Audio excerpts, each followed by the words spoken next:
What is up, guys? Lonehawk here today, and welcome back to Overwatch. In today's video, we're going to be going over some general counters you guys can use in-game to take advantage of the enemy team composition and playstyle. We are going to be splitting up all the heroes in Overwatch into 5 new categories that the game doesn't split them up into based on how they counter different heroes. The first category we will go over are the flankers of Overwatch. There are 2 situations I think flankers excel in this game. One being when the enemy team has one person or maybe even 2 people that are carrying their team from behind enemy lines. Maybe a Widowmaker is just stomping on you guys and you need someone to get back there and take her out. Or you're on a map that doesn't have a large choke point. So basically not Hanamura and not Temple of Anubis. On these maps, you can easily get behind enemy lines and cause a large distraction. You can take out supports, you can take out damage dealers, and you can just be a general nuisance. If the enemy team focuses you, they're not focusing the objective. Please note that I am not saying these heroes are bad on maps with large choke points like Hanamura and Temple of Anubis. I'm just saying I think they're better on more open maps because there's more room to flank,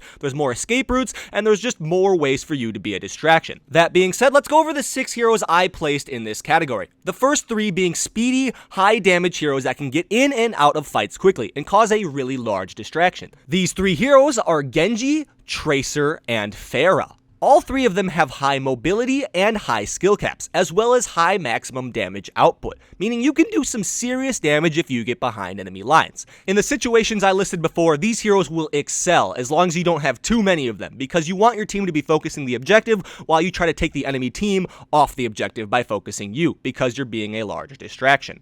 The other 3 flankers in my flanker category are somewhat different than the first 3 in that they don't have high damage or they don't have high mobility. These 3 are Winston, D.Va, and Reaper. Reaper plays pretty similarly to the first 3 we listed. Basically, you get behind enemy lines, you take people out one at a time, and there's not much to it. The only reason I list him separately is because he doesn't have high mobility, but he does have Wraith Form and he does have Shadow Step, which both make him pretty hard to pin down.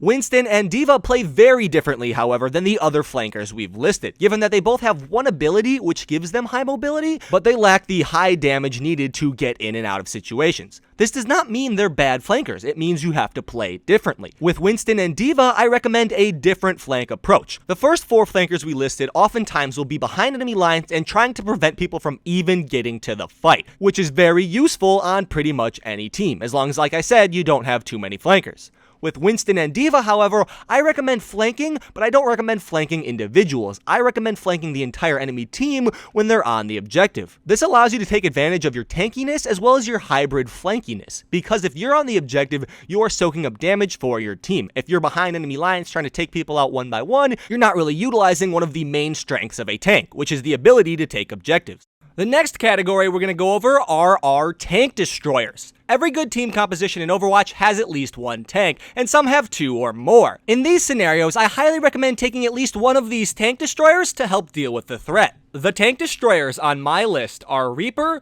Junkrat, Roadhog, Bastion, and Zenyatta. As you can all probably see, the list of tank destroyers is very diverse. You have someone from every category of hero. With this in mind, you can almost guarantee that one of these tank destroyers will fit well with your team composition, and this can be very advantageous for you. Use these heroes when an enemy tank is being a threat or they have a lot of tanks on the enemy team. Reaper is a great pick when your team doesn't have reliable damage and you need to take out someone by yourself. Junkrat is good against all tanks, however he is amazing against Reinhardt due to his ability to take out his shield very fast. If an enemy Reinhardt is being annoying, try switching to Junkrat. Roadhog is great when your team is stubborn and doesn't want to pick a tank, or you want a second tank on your team, which I highly recommend. 2 tanks is very good for a team composition. Use Roadhog to pull the enemy tank away from their team, exposing all of their lower health heroes and allowing your team to get some kills. However, if the enemy team has 2 tanks or the enemy tank isn't doing his job well, I recommend going for a pull on their support or some of their damage dealers first, as that can make a team fight much easier. Bastion is a very solid pick on defense, although he can be useful on offense as well.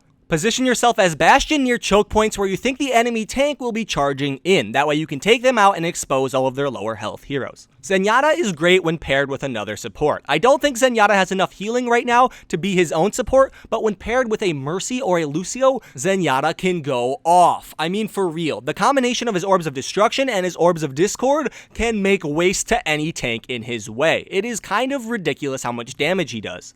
Now let's go over the list of heroes that I like to call the squishy destroyers, basically because I couldn't think of any other name for the list. These are the heroes that can take out enemy assault heroes and defense heroes and basically any hero with low HP.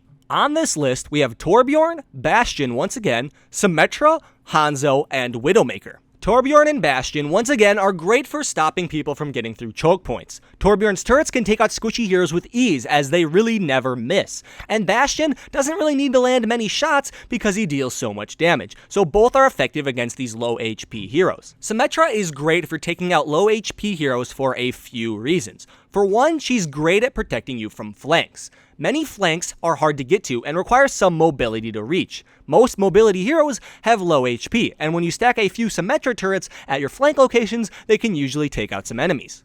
Hanzo and Widowmaker are both assassins, and I actually think they're actually assassins according to the lore, which fits their gameplay because they deal high damage with headshots. They can take out many heroes in one headshot, and even tanks can be dispatched very quickly if you land a few consecutive headshots.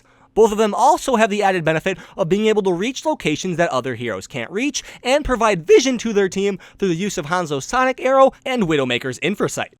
Now let's move on to the list, which I like to call the brute force heroes. These are the heroes that are always on the front lines. They have damage and sustainability and are great for pushing through choke points. My heroes on this list are Reinhardt, Zarya, Winston, Soldier 76, McCree, and Mei. Reinhardt, Zarya, and Winston can all use their shielding/barrier abilities to get lower HP heroes through choke points. Soldier 76 and McCree both have good medium, close, and even sometimes long range damage. They're just solid heroes all around. These heroes are great when put behind a Reinhardt shield or protected by a Zarya barrier. And Mei is kind of versatile. She can use her wall to wall off enemy bastions or areas where enemies are shooting from. She can go into her little ice block to protect herself from enemies that are attacking her and heal herself, as well as the fact that she can freeze enemies that are becoming a threat to you and are getting too close.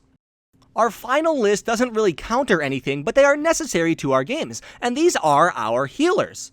On this list, we have Mercy, Lucio, and we kind of have Zenyatta. Mercy is obvious, as her healing stream can bring people back to full HP very rapidly. Lucio can provide his whole team with an AoE heal or a move speed boost. And Zenyatta, I said kind of because his healing is pretty low, which means he's really great when paired with a Lucio or a Mercy, because then he can focus on healing the lower HP heroes when he's paired with a Mercy, so she can focus on the tanks.